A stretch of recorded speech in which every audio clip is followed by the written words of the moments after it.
සද්ධර්ම ශ්‍රාවක කාරුණික ගුණගරුක බෞද්ධ පින්නතුනි, බොහෝම ශ්‍රද්ධාවෙන් යුක්තව සියලු දෙනාම සූදානම් වෙන්නේ තිලෝගුරු ශාන්තිනායක සම්මා සම්බුදුරජාණන් වහන්සේ විසින් ලෝක සත්වයන් පිළිබඳව අසීමිත දයාවෙන් කරුණාවෙන් මෛත්‍රියෙන් යුක්තව අවබෝධ කරගෙන දේශනා කොට වදාළ පරම ගම්බීර වූ ශ්‍රී සද්ධර්ම රත්නයෙන් ඊ타ත්ම පුංචි කොටසක් දේශනා කරවගෙන ධර්ම ගෞරවය පෙරදරි කරගෙන දේශනාගත ධර්මයේ ශ්‍රවණය කරන්නත්, එසේ ධර්ම ශ්‍රවණය කිරීමෙන් ලැබෙන අවවාද අනුශාසනා තම තමන්ගේ ජීවිතවලට එකතු කරගෙන වඩාත් නිවැරදි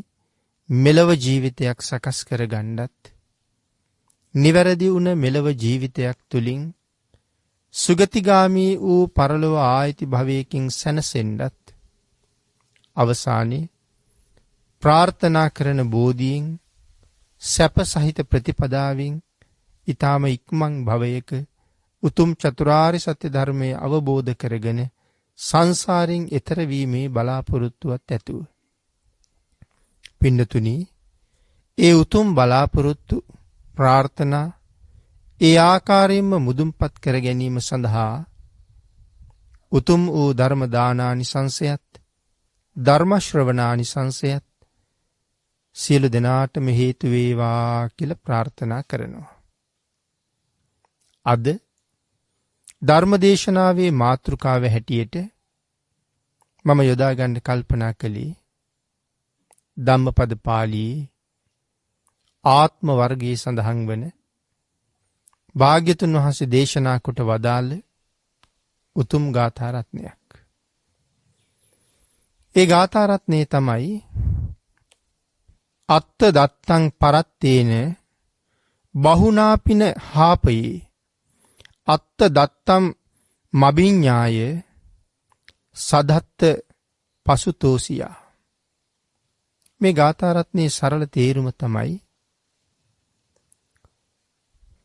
අනුන්ගේ කටයුතු නිසා තමන්ගේ කටයුතු අතපසු නොකර ගන්න කියන එක.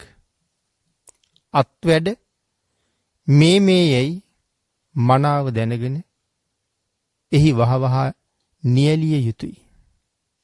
භාග්‍යතුන් වහන්සේ දේශනා කරනවා අනුන්ගේ වැඩ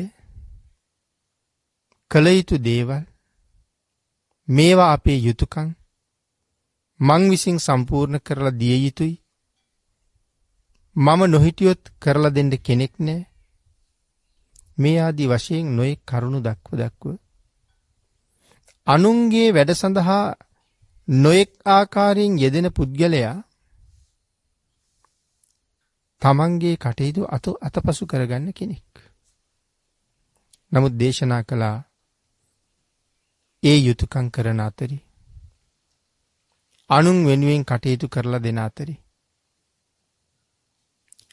තමන් විසින් වහවහ තමන්ට අර්ථයක් උදෙසා කරගත යුතු දේවල් මොනවද කියන කාරණාව මනාව දැන හඳුනගෙන ඒක සම්පූර්ණ කරගන්න කියලා.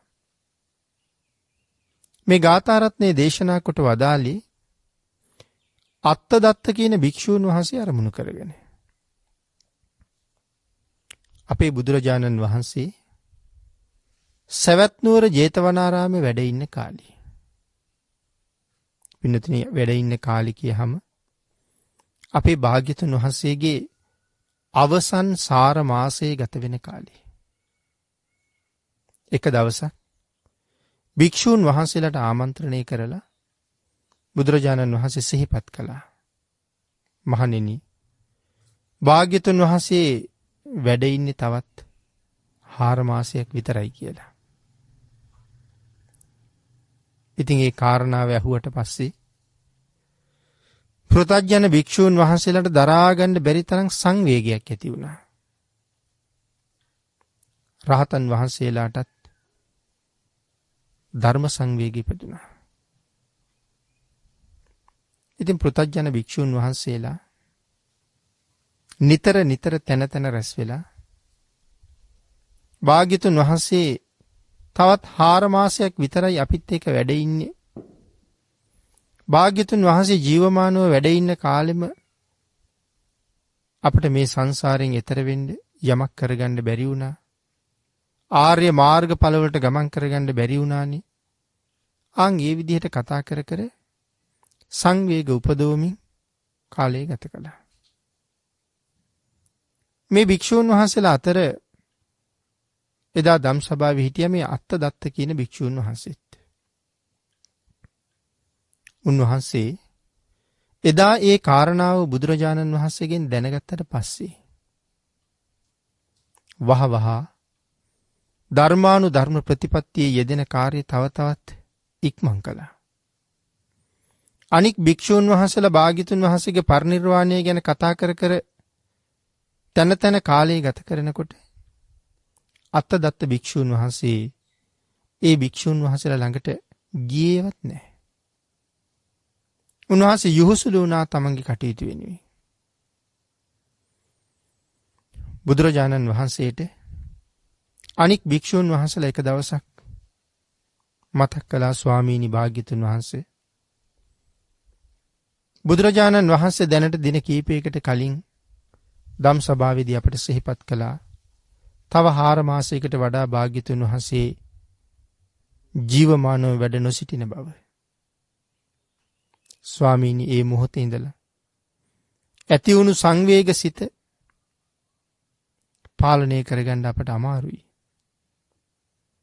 අපි හැමෝම තැන් තැන් වල එකතු වෙලා භාග්‍යතුන් වහන්සේගේ පරිනිර්වාණය පිළිබඳව කරුණු ගැන සාකච්ඡා කර කර භාග්‍යතුන් වහන්සේ පිරිනිවන් පෑවට පස්සේ අපි කොයිතරම් අසරණ වෙනවද කියන කාරණාව නිතර නිතර සිහිපත් කර කර සංවේගයෙන් කටයුතු කළත් මේ අත්තදත්ත භික්ෂුන් වහන්සේ මොනම හේතුවක් නිසාවත් ඒ පිළිබඳව සාකච්ඡා කරන්නවත් අපේ සාකච්ඡාවකට ඇහුම්කන් දෙන්නවත් ඒ තැන්වලට ආවේ නෑ ස්වාමීනි කියලා සඳහන් කළා. පින්නතුනි භාග්‍යතුන් වහන්සේ අත්තදත්තයන් වහන්සේගේ අදහස් සිතුවිලි ඒ සියල්ලම ඉතා හොඳින් දන්නවා. නමුත් මේ භික්ෂුන් වහන්සේලාගේ චෝදනාවක් තියෙනවනේ. අන් ඒ නිසා භාග්‍යතුන් වහන්සේ අත්තදත්ත භික්ෂුන් වහන්සේ කැඳෙව්වා. කැඳවල ඇහුවා "ඇවත් අත්තදත්තේ මේ භික්ෂුන් වහන්සේලා කියන කතාව ඇත්තද? උන්වහන්සේලා තැන තැන බුද්ධ පරිනිර්වාණය ගැන සාකච්ඡා කරන තැනට ඔබ සහභාගී වුණේ නැද්ද?" සඳහන් කළා "නෑ ස්වාමීනි." ඇයි ඒ කියලා ඇහුවා. ආන් ඒ වෙලාවේ අත්තදත්තයන් වහන්සේ සඳහන් කළා "ස්වාමීනි භාග්‍යතුන් වහන්සේ භාග්‍යතුන් වහන්සේ වැඩ ඉන්න කාලේ අපට මාර්ගඵල ලබන්න බැරි වුණා. අපට රහත් වෙන්න බැරි වුණා. සංසාරේ කෙරවල කරන්න බැරි වුණා කියලා තැන තැන එකතු වෙලා කතා කර කර ඉන්න එක තේරුමක් නැති වැඩක්. එදා භාග්‍යතුන් වහන්සේ අපට දේශනා කළේ තවත් 4 මාසයක් භාග්‍යතුන් වහන්සේ වැඩ ඉන්නවා කියලා. භාග්‍යතුන් වහන්සේ තවත් 4 මාසයක් අපිත් එක්ක වැඩ ඉන්නවා නම් ස්වාමීනි මා උත්සාහ කළ යුත්තේ ඒ 4 මාසයේ ඇතුළත මට මෙතෙක් කරගන්න බැරි වෙච්ච දේ කරගන්න නේද? මට මෙතෙක් කරගන්න බැරි වෙච්ච කාර්ය මුදුන්පත් කරගන්න නේද? ආන් ඒ නිසයි ස්වාමීනි භාග්‍යතුන් වහන්සේ පිරිනිවන් පාන්න ඉස්සරලා භාග්‍යතුන් වහන්සේගේම ලයෙන් උපන් පුත්‍රයෙක් බවට පත් වෙන්න මං වීරිය වඩනවා කියලා. අපේ බුදුරජාණන් වහන්සේ අත්තදත්තයන් වහන්සේගේ මේ ප්‍රකාශය අහලා බොහෝම සතුටටපත් වුණා.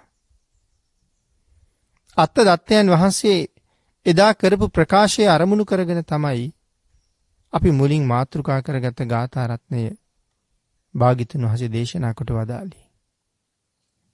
අපි නැවත සිහිපත් කළොත් ඒ ගාථා රත්නය මොකක්ද කියලා. අත්තදත්තං පරත්තේන බහුනාපි නහාපයි අත්ත දත්ත මබිඤ්ඤාය සදත්ත පසුතෝසියා. අපි මුලින් තේරුම සරලව කෙටියෙන් සිහිපත් කළා. විනෝතනි අපි මේ ධර්ම කාරණාව ටිකක් ගැඹුරින් සාකච්ඡා කරමු. අත්ත දත්තං පරත්තේන. මොනවද පිනතුනි මෙතන පරත්තේන කියලා කියන්නේ? පරත්තේන කියලා කියන්නේ පර වැඩ. මොනවද පර වැඩ කියලා කියන්නේ? අනුන්ගේ වැඩ. මගේ වැඩක් නොවෙන හැම වැඩක්ම අනුන්ගේ වැඩක්. එතකොට අපි හිතන්නකෝ අපේ ජීවිතවල මට මගේ වැඩ කොච්චර තියෙනවද? මට අනුන්ගේ වැඩ කොච්චර තියෙනවද? අපේ ජීවිතවල යම් යම් වයස් මට්ටම් මේ වෙනකොට පහු කරලා ඉන්නේ අපි. මෙතෙක් ජීවත් වෙච්ච කාලය තුල මම වැඩියෙන් කරලා තියෙන්නේ මගේ වැඩද? එහෙම නැත්නම් අනුන්ගේ වැඩද? ඔබ තීරණය කරලා බලන්න. අනුන්ගේ වැඩ.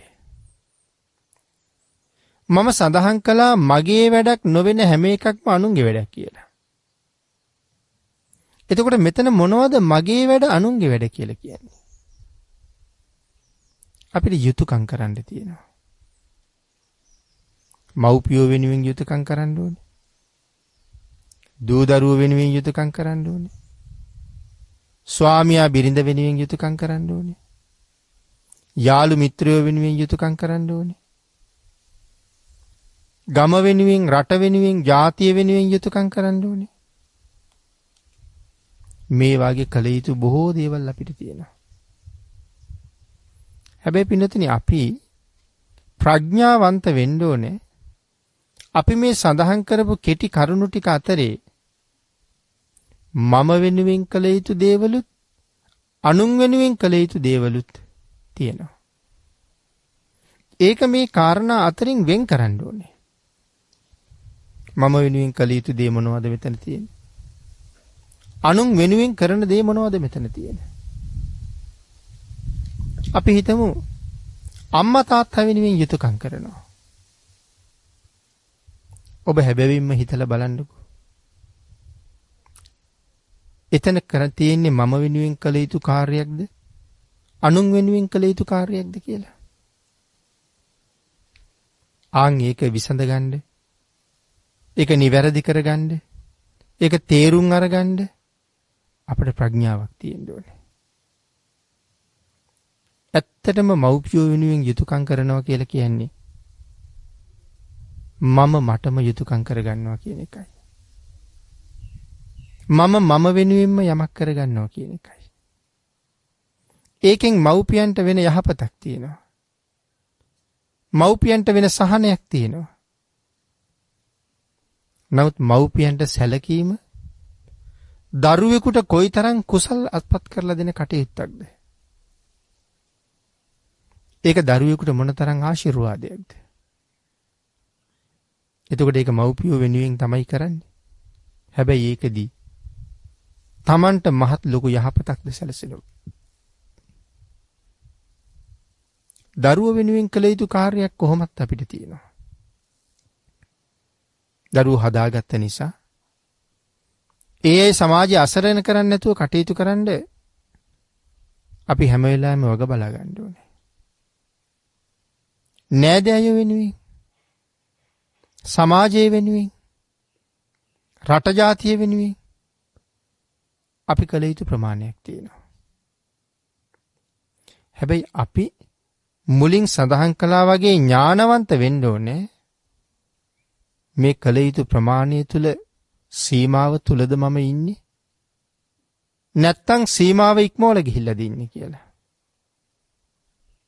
වර්තමානයේ පිනක් දහමක් කරන්න යනකොට, බණක් දහමක් අහන්න යනකොට,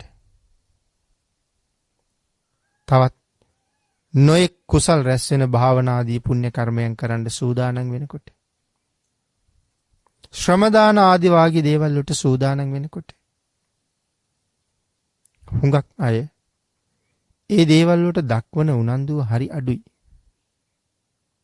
මග ඇරලා යන්න මොනව හරි ක්‍රමයක් යොදනවා. මොකක් හරි කතාවක් කියනවා.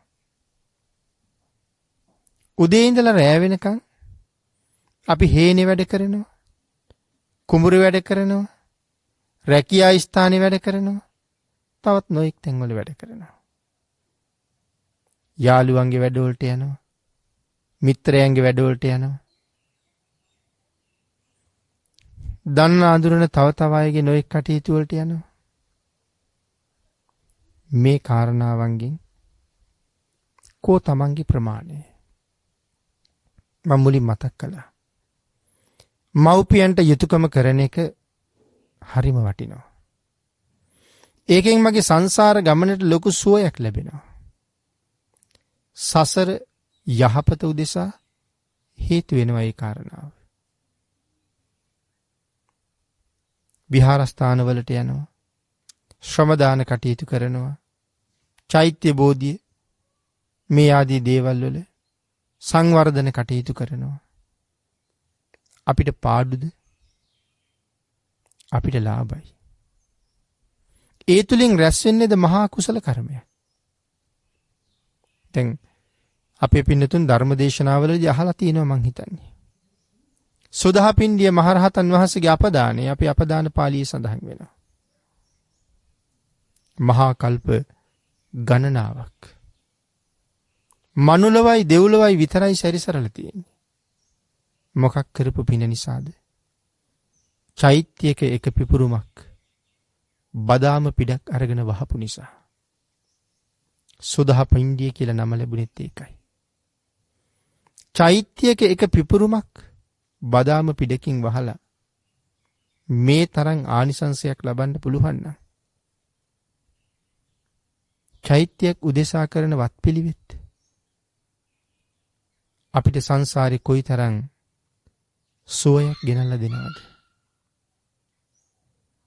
එතකොට පින්නතුනි ඒක අනුන් වෙනුවෙන් කරපු දෙයක්ද? සිල් ආරක්ෂා කරනකොට ආභි සමාචාරික සීලය, ආදි බ්‍රහ්මචාරියක සීලය, මේ ආදි වශයෙන් සීලේ නොඑක් ප්‍රභේද වශයෙන් දක්වලා තියෙනවා. එතකොට මේ ආභි සමාචාරික සීලය, ඒ වාගේ සීලයන් ගැන කතා කරනකොට අපේ ජීවිතය තුළ ඒවා සම්පූර්ණ කරන්න ඕනේ. සංසාරයෙන් එතර වෙන්න බලාපොරොත්තු වෙනවා නම් යම් කෙනෙක්, එවන් පුද්ගලයෙක් එවන් කටයුතු අත්හැරිය යුතු නැහැ. ඒක සම්පූර්ණ කරගත යුතුමයි කියලා සඳහන් කරන්නේ. එතකොට මේ මොන වගේ කටයුතුද මේ කියන්නේ? ආචාර්ය වත, උපාධ්‍ය වත, දානශාලාවේ වත, පිණ්ඩාචාරික වත, වච්චකුටි වත, බුද්ධ වත, මේ ආදී වශයෙන් නොඑක් වත්පිළිවෙත් බුදුරජාණන් වහන්සේ දේශනා කරලා තියෙනවා. එතකොට එහෙනම් ආචාර්ය වත අනුන් වෙනුවෙන් කරන දෙයක්. උපාධ්‍ය වත අනුන් වෙනුවෙන් කරන දෙයක්. එහෙම කල්පනා කරලා අත්හරින්න පුළුවන්ද? සුගතිය නිවන හොයාගෙන යන ගමනේ ඒ සඳහා අපි විසින් කළ යුතු කටයුතු අතර මේ කටයුතු ඉතා ඉහළ තැනක තියෙනවා. වත්තං න පරිපූර්ෙන්ති න සීලං පරිපූර්ති. වත සම්පූර්ණ නැති තැන සිල් සම්පූර්ණ නැහැ කියලා දේශනා කළේ ඒ නිසයි. වත්පිළිවෙත් කෙරෙන්න ඕනේ. සම්පූර්ණ වතපිළිවෙතින් ඈත් වෙලා පැය 24ම භාවනා කළත් බලාපොරොත්තු වෙන අර්ථය සපුරා ගන්න ලැබෙන්නේ නැහැ පින්නතුනි. එතකොට ඒ කටයුතු අනුන් වෙනුවෙන් කරන කටයුතු කියලා අපිට පසක දාන්න බෑ. නමුත් නිර්පරාදී අපි ගත කරන කාලේ කෙනෙක් සතුටු කිරීම උදෙසා ඔහුත් එක්ක කතා බහ කර කර ඉන්නවා. ඔවුන් අඬගහන නොඑක් නොමනා ගමන් බිමන් වලට යනවා. නොමනා සාදවාගී තැන් වලට සහභාගී වෙනවා. කාලේ නාස්ති කර කර කතා කර කර ඉන්න යනවා. අල්ලාප සල්ලාප මේ වගේ නොඑක් දේවල් වලට ගත කරන කාලේ. විනෝද චාරිකා සඳහා ගත කරන කාලේ. මේ වාගේ નિરර්ථක වැඩ අපේ ජීවිතවල ඕන තරම් තියෙනවා. එතකොට මේ નિરර්ථක කාර්යයන් වල වැඩිපුරම යෙදිලා තියෙන අනුන් නිසා. ඒකයි එහෙම සඳහන් කළේ. ඒ නිසා පරත්තේන පරවැඩ නිසා අනුන් පිළිබඳව කෙරෙන රටේ ගමේ පිරිසේ පවුලේ කටයුතු නිසා අපි අපිට යහපතක් කරගන්න තියෙන කාලය නාස්ති කරගන්නවා. ඒක තමයි මෙතන පරත්තේන කියලා සඳහන් කළේ. අත්වැඩ තමන් පිළිබඳව කරගන්න කටයුතු. ගිහි අය විසින් කරගත යුතු කටයුතු පිළිබඳව වෙනම ධර්මයේ සඳහන් කරපු තැන් බොහොමයක් තියෙනවා. එදිනෙදා ජීවිතේ පවත්වා ගැනීම සඳහා අපි කළ යුතු කාර්යයන් ටිකකුත් තියෙනවා. වෙළඳ ව්‍යාපාර කටයුතු, ගොවිතැන්පත් කටයුතු, ජීවනෝපාය වෙනුවෙන් කරන යහපත් හැම කටයුත්තක්ම. ඒ ටිකත් අපි කරගත යුතුමනේ.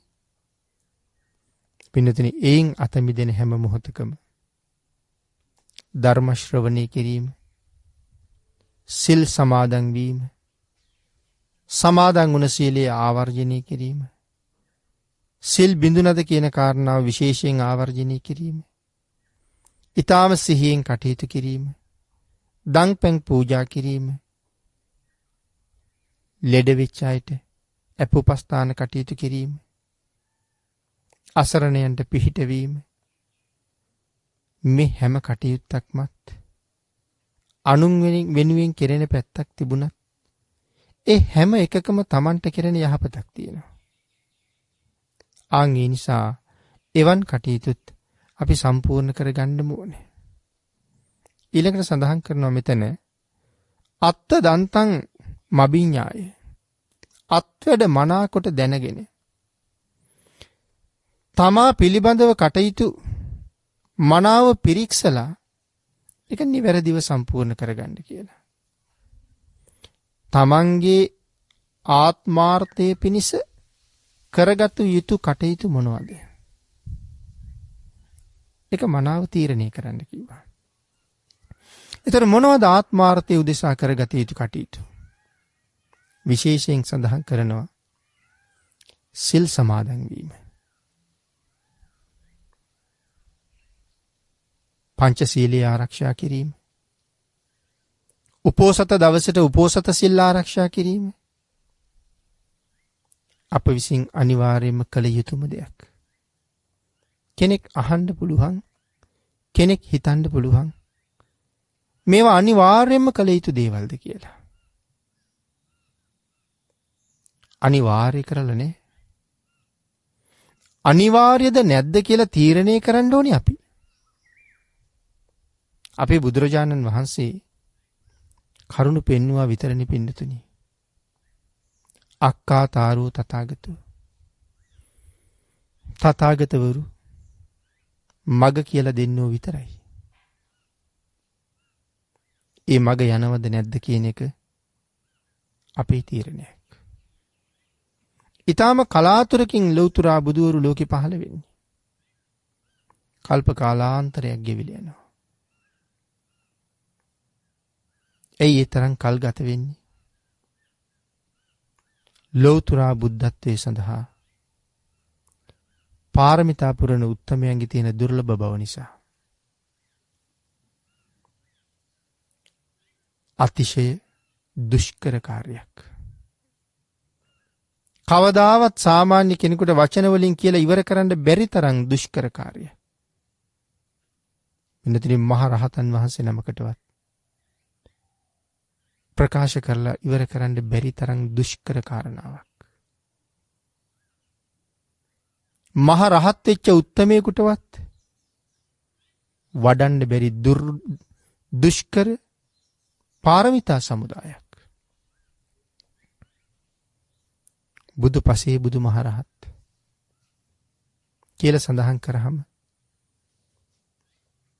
ලෞතුරා බුදු වෙන්න කියලා කෙනෙක් මුලින්ම පාරමිතා පුරන්න පුළුවන්.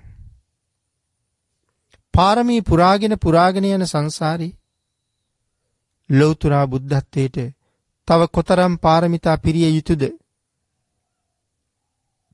ඒ සීමාව පේන තෙක් මානෙවත් නැහැ. නමුත් සසර බොහෝම දුකයි. සසර බොහෝම භයානකයි. ඒ නිසා තව තවත් මේ සංසාරේ අනාදිමත් කාලයක් දුක් විඳ විඳ ඇවිදගෙන යනවට වඩා මහරහත් බෝධියෙන් සංසාරේ කෙරවල කරන්න පුරාගත්ත පාරමිතා ප්‍රමාණවත් කියලා බුද්ධත්වයේ ප්‍රාර්ථනා කරපු සමහර අය මගදී මහරහත් බෝධියෙන් සංසාරේ කෙරවල කරනවා. තවත් සමහර අය පසේ බුද්ධත්වයෙන් සංසාරේ කෙරවල කරනවා.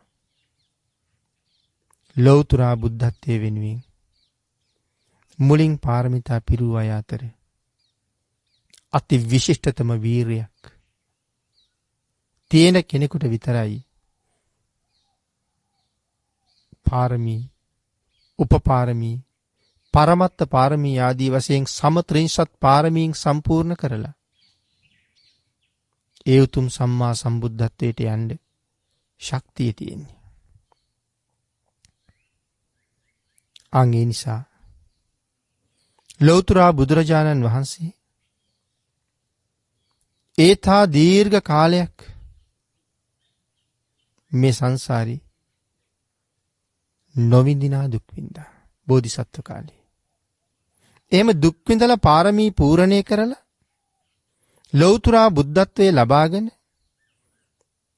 මේ විශ්වයේ අවබෝධ කරගත යුතු තාක් සියලුම දේවල් අවබෝධ කරලා බුදුරජාණන් වහන්සේ නොදන්න දෙයක්, බුදුරජාණන් වහන්සේ නොදැක්ක දෙයක්, බුදුරජාණන් වහන්සේට නොවැටහෙන දෙයක් මේ ලෝක ධාතුවේ කොහෙවත් නැහැ නේ පින්නතුනි. ඒකයි සඳහන් කළේ. බුදුරජාණන් වහන්සේගේ ඥානය කොපමණද? විශ්වයේ පමණයි. මේ විශ්වයේ කොපමණද? භාග්‍යතුන් වහන්සේගේ ඥානය පමණයි. ඒ පිළිබඳව හඳුන්වලා තියෙන්නේ යාවතකං ඥානං තාවතකං චිත්තං යාවතකං ඤෙය්‍යං තාවතකං චිත්තං. විශ්වයේ කොපමණද? ඥානයේ පමණයි. ඥානයේ කොපමණද? විශ්වයේ පමණයි. ඒ කියන්නේ මේ විශ්වයේ අවබෝධ කරගත්තේ නැති කිසිම දෙයක් නැහැ. ඒ නිසා සර්වඥයි කියලා දේශනා කළා. සර්වඥ වූ සම්මා සම්බුදුරජාණන් වහන්සේ ලෝක සත්වයාට සංසාරේ ස්වභාවය දේශනා කළා. සසර දුක පිළිබඳව කරුණු දේශනා කළා. මේ සංසාර දුකෙන් මිදෙන්න මේ විදිහට කටයුතු කළ යුතුයි. මෙන්න මේ විදිහේ මාර්ගයක ගමන් කළොත් සසර දුක කෙරවල කරන්න පුළුවන්. මේ විදිහේ කටයුතු කළොත් සුගතිගාමී වෙන්න පුළුවන්. මේ ආදී වශයෙන් කරුණු මනවින් පැහැදිලිව අපිට දක්වලා මග මනාව පෙන්වුම් කළා. ඒ තරම් පැහැදිලි පිරිසිදු මාර්ගයක් අපිට පෙන්වලා තියෙනකොට ඒ මාර්ගයේ යනවද නැද්ද කියන එක අපේ තීරණය. මම ওই නිතර දේශනාවල සඳහන් කළා. කෙනෙකුට බඩගිනි වෙලා කෑම ඉල්ලලා අඬනවා. හාමත් වෙලා වගේ. ඔහුට කෑම ගෙනහිල්ලා දෙනවා. කෑම එක දිහා බල බල ඔහු තවත් අඬනවා. කාගේද වරද? කෑමවලද වරද? කෑම නොකා අඬන පුද්ගලයාගේද වරද? කෑමවල කිසි වරදක් නැහැ. හැබැයි කෑම නොකන පුද්ගලයාගේ අඩුපාඩුවක් තමයි මෙතන තියෙන්නේ. ආන් ඒ වාගේ භාග්‍යතුන් වහන්සේ පෙන්නපු පාරේ කිසි අඩුවක් නැහැ. නමුත් ඒ මාර්ගයට නොබැස තවත් සසර දුකයි දුකයි කිය ඉන්න පුද්ගලයන් ගාව තමයි අඩුපාඩුව තියෙන්නේ. ආන් ඒ නිසා තමන් වෙනුවෙන් කළ යුතු, තමන් වෙනුවෙන් කරගත යුතු කටයුතු මොනවද කියන කාරණාව තමන්ම තමන්ගේ ප්‍රඥාවෙන් මනාව දැන අවබෝධ කරගන්න ඕනේ. ඒ නිසා ලෞතර බුදුරජාණන් වහන්සේ දේශනා කළා මේ ලෝකේ ඉපදිච්ච සෑම පුද්ගලයෙක්ම උතුම් සීලයක් ආරක්ෂා කරගත යුතුමයි. ඒක මේ ලෝක ධාතුවේ ජීවත් වෙන්න අපි සම්පූර්ණ කරගත යුතු ප්‍රධාන කර්තව්‍යයක්. සැපසී ජීවත් වෙන්න නම් අකුසල් කරන කෙනාටත් මේ ලෝකේ ජීවත් වෙන්න අයිතියක් නැත්තේ නෑ. හැබැයි මරණින් මත්තේ ඔහුට නැවත සැප සහගත ජීවිතයක් නෑ. නමුත් සිල් ගුණ ආරක්ෂා කරපු කෙනා, යහපත් කටයුතු වල නිරත වෙච්ච කෙනා මෙලව ජීවිතයත් සුවපත් කරගන්නවා. පරලෝ ජීවිතයත් සුවපත් කරගන්නවා. සුගතියේ ඉපදිලා බොහෝසේ සැප සම්පත් භුක්ති විඳිනවා. එතකොට පින්නතුනි, ඥානවන්ත පුජ්‍යලයා මෙලව ඉපදුනාට පස්සේ මම කළ යුතු දේවල් මොනවද? මම මනුස්ස ලෝකයකට එන්න ඇත්තේ මොනව කරන්නද? මේ කාරණාව මනාව තේරුම් අරගන්නවා. ඔබට මතක ඇති අපේ බුදුරජාණන් වහන්සේ දේශනා කරපු එක සූත්‍ර ධර්මයක තියෙනවා මේ දිව්‍ය ලෝකෙන් චුත වෙන්න හදනකොට හරියට අඬනවා කියලා. අඬන දෙවියෝ ළඟට තාම චුත වීමේ නිමිති පහළ වෙලා නැති දෙවිවරු ඇවිල්ලා කතා කරලා කියනවා, ඊතෝ බොහෝ සුගතින් ගච්ඡ. පින්වත, මෙහෙන් චුත වෙලා සුගතියට යන්න. ඒ සුගතියට ගිහිල්ලා මනාව තමන්ගේ ජීවිතයට සාධාරණය කරගන්න.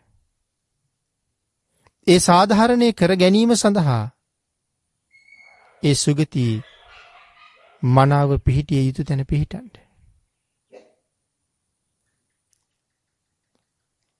අවශ්‍යම දේ හොයාගන්න. ඒ මත මනාව පිහිටන්න. මොනවද මේ අවශ්‍යම දේ කියලා කියන්නේ? කොහාටද මේ සුගතියට යන්න කියලා කියන්නේ? සුගතියට යන්න කියලා කියන්නේ මනුස්ස ලෝකෙ ගිහිල්ලා උපදින්න කියලා මේ කියන්නේ.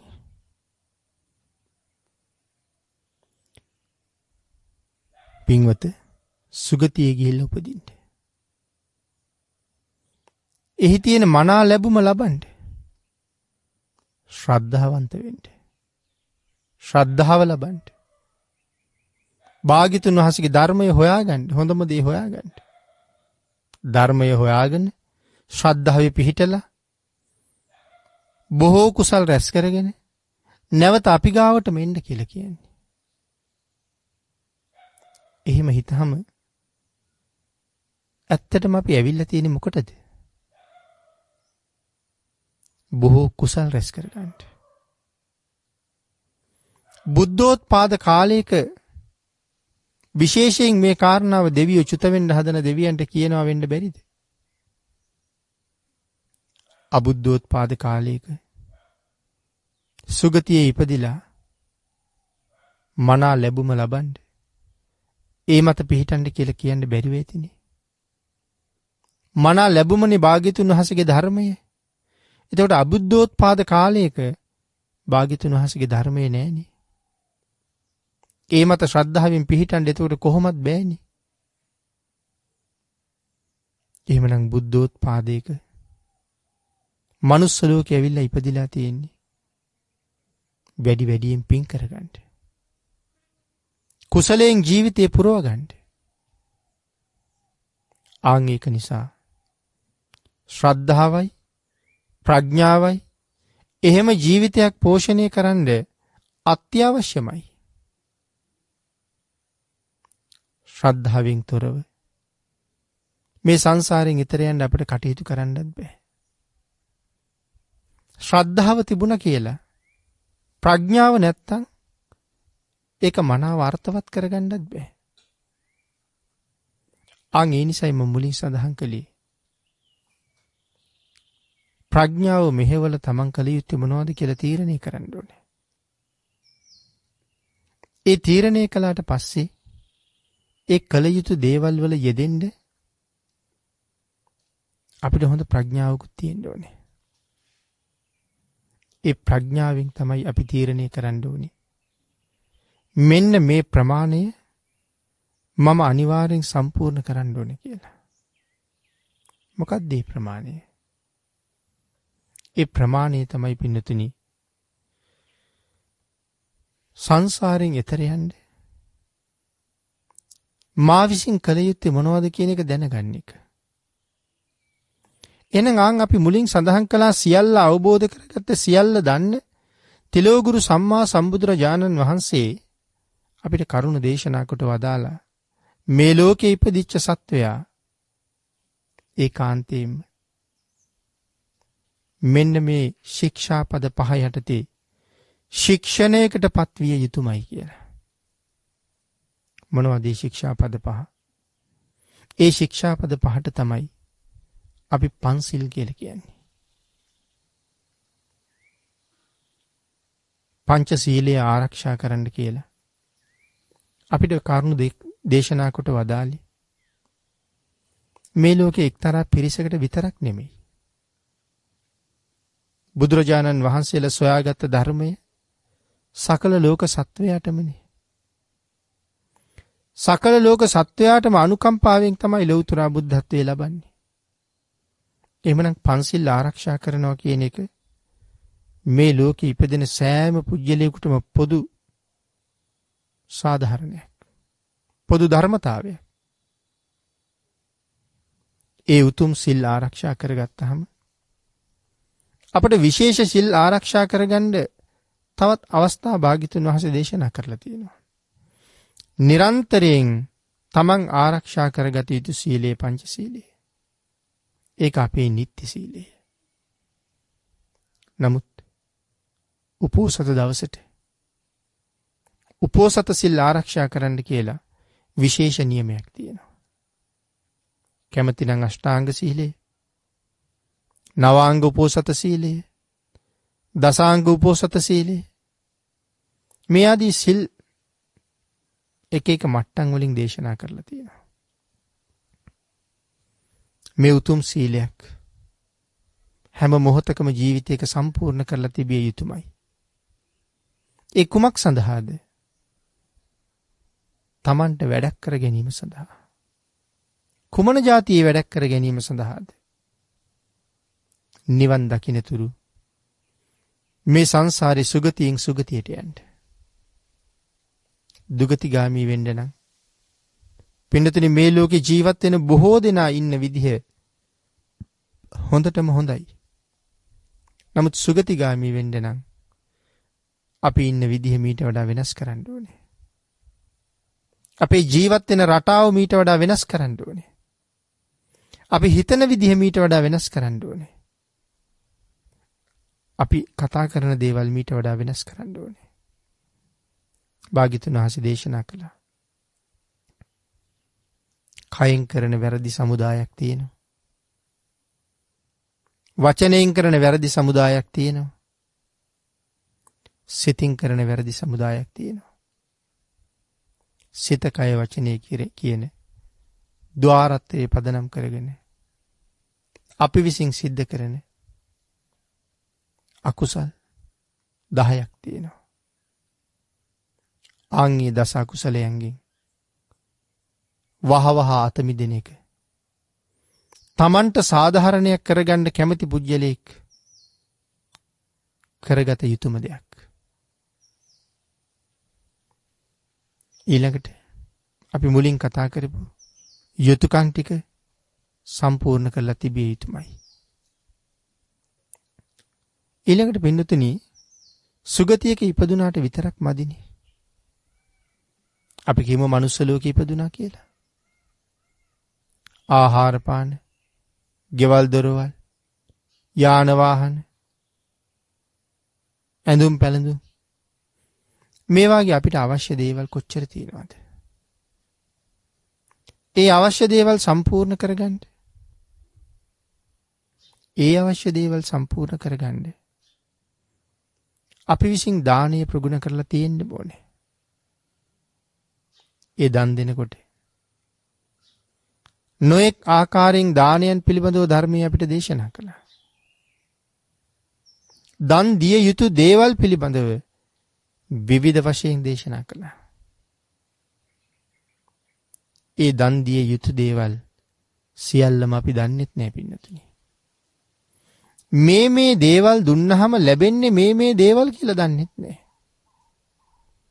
එහෙම හරියටම දැනගෙන දන් දෙන්න පුළුවන් නම් ඒක කොච්චර වටිනවද? කොච්චර හොඳට කරනවද අපි? භාග්‍යතුන් වහන්සේ නම් දේශනා කළේ කර්මයයි ඵලයයි දෙකම දැනගන්න ඕනේ කියලා. එතකොට තමයි ත්‍රි හේතුක ප්‍රතිසන්දියකට පාර හැදෙන්නේ. කර්මයයි ඵලයයි දෙකම දැනගෙන දන් දෙනකොට. එතකොට කර්මයයි ඵලයයි දෙකම දැනගන්නවා කියලා කියන්නේ ආහාර දුන්නාම මොනවද ලැබෙන්නේ? අන්න දෝ බල දෝ හෝති. ආහාර දුන්නාම මට බලය ලැබෙනවා. හැබැයි පින්නතනි ප්‍රධාන වශයෙන් එහෙම සඳහන් කළාට බලයට අමතරව තවත් ලැබෙන හුඟක් දේවල් තියෙනවා. ඇයි ආයුෂය? ඇයි වර්ණය? ඇයි සැපය? ඒ වගේම බලය, ප්‍රඥාව මේ ඔක්කොම ආහාරයත් එක්ක බැඳිලා තියෙන නිසායි ඒ කරුණු සඳහන් කරන්නේ නැතුව මූලිකව සඳහන් කරලා තියෙන්නේ අන්න දෝ බල දෝ හෝති. ආහාර දුන්නාම බලය ලැබෙනවා. වත්ත දෝ හෝති වන්න දෝ. වස්ත්‍ර දුන්නාම වර්ණ සම්පත්තිය ලැබෙනවා. මේ ආදී වශයෙන් දස දාන වස්තුවක් අපේ භාග්‍යතුන් වහන්සේ දේශනා කළා. මේ දේවල් පූජා කරාම මේ දේවල් ලැබෙනවා කියලා. ඊට අමතරව මේ දස දාන වස්තුවේ තවත් දාන කාරණා ගොඩක් තියෙනවනේ. ඒ දේවල් පූජා කරාම මොනවද ලැබෙන්නේ? හිතලා බලන්නකෝ. පෙරහංකඩ පූජා කරාම මොනවද ලැබෙන්නේ කියලා? සුළු පූජාවක් තමයි. ගොඩක් වියදම් අඩුවෙන් කරන්න පුළුවන්. නමුත් දීර්ඝායුෂ ලැබෙන පින්කමක්. ඒ දීර්ඝායුෂ ලැබෙන පෙරහංකඩ පූජා කරාම ඊළඟට හිතන්න ඕනේ පෙරහංකඩෙන් මොකද්ද කරන්නේ කියලා. පෙරහංකඩෙන් කරන්නේ වතුර පෙරණ එක. වතුරේ තියෙනවා නම් අපද්‍රව්‍යයක්, රොඩු කැබලි ආදී තවත් නොඑක් දේවල් කැබලි වශයෙන් තියෙන මේ ශරීරයට සමහරට අහිත කරපවා දේවල් පෙරහංකඩින් පෙරුවට පස්සේ ඒ ඔක්කොම මගහැරිලා අපිට පිරිසිදු වතුර ටික විතරයි හම්බ වෙන්නේ. ඒ පිරිසිදු වතුර දන් දෙන්න හරි වටිනවා. ඒ වගේ ජලයේ තියෙන අපිරිසිදු දේවල් ඉවත් කරලා පිරිසිදු ජලය දන් දෙන නිසා අපිට දීර්ඝායුෂ ලැබෙනවා. ඉදිකටු පූජාව ඊතා සියුම් ප්‍රඥාවල් ලබන්න හේතු වෙන අපූර්ව පින්කමක්. ඊටාම පොඩි මුදලක් වියදම් කරලා කරන්න පුළුවන් පූජාවක් නේ ඉදිකටු පූජාව කියලා කියන්නේ. මුදලේ ප්‍රමාණය නෙමෙයි වටින්නේ. ඉදිකට්ටෙන් කරන දේ තමයි වටින්නේ. මොකද පින්නතුනි ඉදිකට්ටෙන් කරන දේ වෙන කිසිම දෙයකින් කරන්න බෑනේ. ඒ කාර්ය කරන්න ඉදිකට්ටක්ම ඕනේ. මල් පූජා කරාම අපිට ලැබෙන ආනිසංස ගොඩක් තියෙනවා. මලක් පූජා කරනකොට ආකාර කීපයකට පූජා කරන්නත් පුළුවන්. සුවඳ පූජා කරන්න පුළුවන්.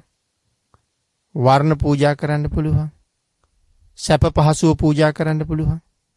කොච්චර දේවල් කරන්න පුළුවන්ද? මොනවද මලේ තියෙන සැප පහසුව? විශේෂයෙන් පින්නතුනි ස්පර්ශයේ තියෙන සුවය. සමහර මල් ස්පර්ශ වෙනකොට පුදුම සනීපයි ඇඟට. ආන්ගේ ඇඟට සනීප ඒ වාගේ මල් පිටි මල් වර්ග අපිට පූජා කරන්න පුළුවන්. ඉතින් ඒ වගේ ලැබෙන්නේ වෙන වෙන මානිසංශ. ඒකයි මම සඳහන් කළේ ත්‍රි හේතුක උපතක් ලබන්න කර්මයයි කර්මඵලයයි දැනගෙනම දන් දෙන්න ඕනේ කියලා. මොකද්ද ත්‍රි හේතුක උපතක තියෙන විශේෂත්වය? විශේෂත්වය තමයි කෙනෙක් ත්‍රි හේතුක නම් වීරය කරනවා නම් ඒ ජීවිතේම මාර්ගඵල ලබන්න පුළුවන් කියන එක. එහෙමයි සඳහන් කරලා තියෙන්නේ. ත්‍රි හේතුක වෙන්නත් ඕනේ. ත්‍රි හේතුක උණපලියට මාර්ගඵල ලැබෙන්නේ නැහැ. ත්‍රි හේතුක වෙලා වීරිය වඩන්නත් ඕනේ. එතකොට ද්වි හේතුක කෙනෙක් කොයිතරම් වීරිය වැඩුවත් ඒ ජීවිතයෙන් මගඵල ලැබෙන්නේ නැහැ කියන කාරණාව සඳහන් කරලා තියෙනවා. නමුත් වීරිය සහිතව කරන කටයුතු අහක යන්නෙත් නැහැ. මරණින් මත්තේ සුගතිගාමීව උපදින්න නම් ඒ කුසලයේ අපිට හුඟක් වටිනවා. එතකොට මේ ද්වි හේතුක ත්‍රි හේතුක අ හේතුක මේ වගේ ත්‍රි හේතුක උපත ඊටාම වටිනවා. කර්මයයි කර්මඵලයයි දැනගෙනම පූජාව කරන්න කියලා සඳහන් කළා. එතකොට ආනිසංස අවබෝධ කරගන්න කියලා කරන පින්කමේ ආනිසංසය දැනගෙනම කරන එක වටිනවා කියන කාරණාවත් සිහිපත් කළා. ඒක තවත් විදිහකට මෙහෙම සඳහන් කළොත් ආනිසංස දන්න නොදන්න හැටි. සමහර වෙලාවට අපේ පින්නතුන් තමන්ගේ නිවෙස්වල සෑම දවසකම මල් පහන් පූජා කරනවා වෙන්න පුළුවන්. අම්මා කෙනෙක් තාත්තා කෙනෙක් මල් වට්ටියක් නෙලාගෙන ඇවිල්ලා තමන්ගේ කුඩා දරුවෙකුට මේ මල් වට්ටිය දෙනවා පුතේ මේක පූජා කරන්න කියලා. අම්මා තාත්තා හැමදාම මල් පූජා කරන හැටි ඒ දරුවා දැකලා තියෙනවා. ඔහුත් මල් වට්ටිය ගෙනහිල්ලා බුද්ධ ආසනේ ළඟ තියලා දන ගහලා වැඳලා නැගිටලා එනවා. නමුත් මේ මල් පූජාව නිසා තමන්ට සංසාරයට මොනවද හම්බෙන්නේ කියලා දන්නේ නැහැ. එතකොට ඔහු කර්මය දන්නවා මල් පූජා කරන එක. නමුත් ඵලය දන්නේ නැහැ. නමුත් සමහරට මව්පියා කළා නම් ඒකේ ඵලයක් දන්නවා. වර්ණ පූජාවේ ආනිසංසය සසර උපදින ආත්මයක් පාසා නිවන් දකින්නතුරු මේ මල් යම්සේ වර්ණවත්ද ප්‍රියමනාපද ඒ වාගේ වර්ණමත් ප්‍රියමනාප දුටුවන් පහදවන රූපයක් මට ලැබෙන්න කියලා ප්‍රාර්ථනා කරලා පූජා කරන්න පුළුවන්. මේ මලේ තියෙන සුසිනිදු බව දැනුනහම මේ මල් වල තියෙන ඊටාම සිනිදු බව මගේ හැමේ තියෙන්න ඕනේ කියලා ප්‍රාර්ථනා කරන්න පුළුවන්. මේ මල් වල තියෙන සුවඳ නිසා උපදින භවයක් පාසා එමෙතන නිවන් දක්නා ಜಾති දක්වා මහා ප්‍රඥාවක් ලැබෙන්න ප්‍රාර්ථනා කරන්න පුළුවන්.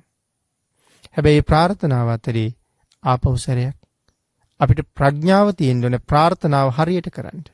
ප්‍රාර්ථනාව ඕන තරම් කර හැකියි. ඒක නිවැරදිව කරන්න ප්‍රඥාව තියෙන්න ඕනේ. පින්කමක් කරලා ප්‍රාර්ථනාවක් කරාම ඒක හොඳ වෙන්නත් නරක වෙන්නත් ප්‍රාර්ථනා කරන්න පුළුවන්.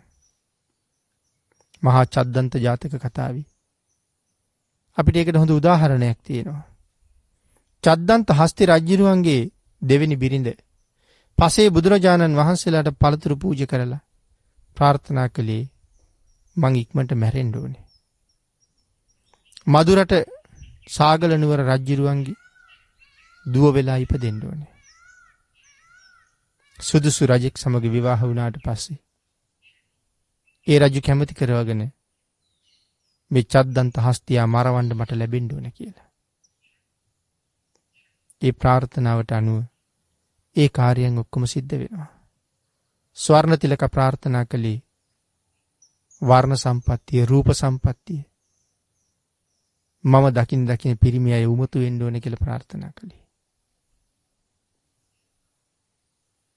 අනාථපිණ්ඩික සිටුතුමාගේ එක ඥාතිවරයෙක් හිටියා. ඔහුත් පින්කමක් කරලා ප්‍රාර්ථනා කරලා තිබුණේ. කොයිතරම් හොඳට සිල් රකින්න කාන්තාවක් නමුත් තමන් දැක්කහම තමන් සමග කායික සම්භෝගයකට හිත පෙරලෙන්න ඕනේ කියලා. වැරදි ප්‍රාර්ථනා. මිත්‍යා දෘෂ්ටික ප්‍රාර්ථනා. එහෙනම් අපිට මලක් පූජා කරලා ඒ මල් පෙත්තක තියෙන සුන්දර බව කොපමණද? ඒ වගේ සුන්දර ලස්සන ඡවි වර්ණයක් ලැබෙන්න ඕනේ කියලා ප්‍රාර්ථනා කරන්න පුළුවන්. උත්පලවන්නා රාහත් මෙහෙණින් වහන්සේ මහනෙල් මල් පූජා කළ කරපු ප්‍රාර්ථනාව. අග්‍ර ශ්‍රාවක මහ මොග්ගල්ලාණන් වහන්සේ මහනිල් මල් පූජා කරලා තිබිච්ච ප්‍රාර්ථනාවල් වලට අනුව තමයි නීල වර්ණ ඡවි වර්ණයක් තිබුණේ.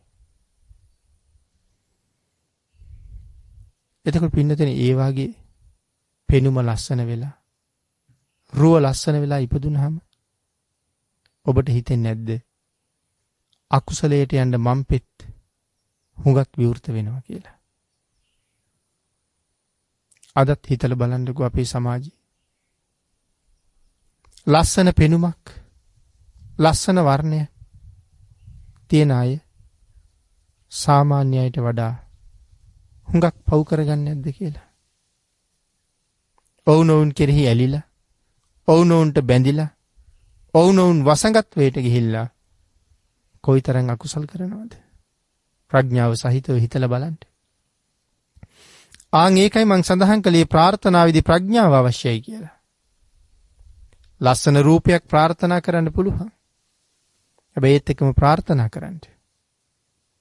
කොයිතරම් ලස්සන රූපයක් ලැබුණත් ඒ රූපයට වසඟ වෙලා අකුසලයට බර නොවෙන්න ඕනේ කියලා. එහෙම ප්‍රාර්ථනා කරන්න ප්‍රඥාව වෙනම තියෙන්න ඕනේ. සුවඳ පූජා කරලා ප්‍රාර්ථනාවක් කරන්න පුළුවන් මහා ප්‍රඥාවක් ලැබෙන්න. නමුත් පින්නතුනි, ඒ ප්‍රඥාව මොනව අවබෝධ කරන්නද? ධර්මයේම වැටහෙන නුවණක් ලැබෙන්න ප්‍රාර්ථනා කරන්න. ලෝක සත්වයාට හිතසුව පිණිස ධර්මයේ දේශනා කරනකොට, ධර්මයේ කියලා දෙනකොට ඔවුන් වහවහ ධර්මයේ තුල සමාදන් කරවන්න පුළුවන් ශක්තිය ලැබෙන්න කියලා ප්‍රාර්ථනා කරන්න. කවර කවමදාකවත් ධර්මයේ තුලින් මිත්‍යා දෘෂ්ටික වචනයක් ප්‍රකාශ නොවෙන්න නිර්මල පර්යාප්තියම දේශනා කරන්න ලැබෙන්න ප්‍රාර්ථනා කරන්න. ඒ විතරක්ද නෙමෙයි.